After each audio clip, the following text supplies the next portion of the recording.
le petit écran est en deuil. Mercredi 2 mars 2022, Jean-Pierre Pernaut s'en est allé, emporté par un cancer du poumon inopérable.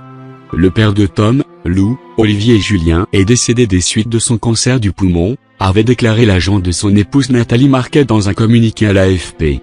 Depuis, les hommages se sont succédés sur les réseaux sociaux, mais aussi à la télévision.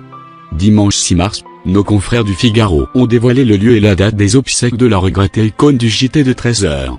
La cérémonie religieuse se tiendra mercredi 9 mars à partir de 11h à la basilique Sainte-Clotilde dans le 7e arrondissement de Paris.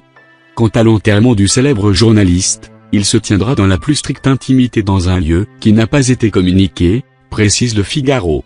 Il est certain que de nombreuses personnalités s'uniront à la famille du célèbre présentateur aimé des téléspectateurs, ainsi que beaucoup de ses collègues, à l'image d'Evelyne Delia. Jean-Pierre, c'était 40 ans de vie professionnelle et puis aussi d'une énorme amitié. C'est dur. C'est dur pour tout le monde, c'est dur pour toute la rédaction, a-t-elle confié, sans pouvoir cacher son trouble, au micro de RTL le 5 mars. Je me sens riche d'avoir partagé le quotidien professionnel d'un homme comme Jean-Pierre. C'est une grande chance, une grande joie.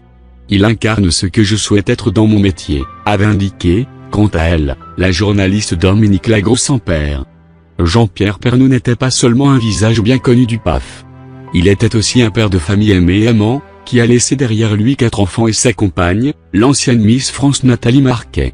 S'il n'avait pas eu ses ennuis de santé, Jean-Pierre serait encore à la barre du JT, a regretté celle-ci sur le plateau du 20h de TF1 jeudi 3 mars. Et d'ajouter, il a toujours été fort, il s'est toujours battu pour sa famille, il avait envie de ne rien lâcher.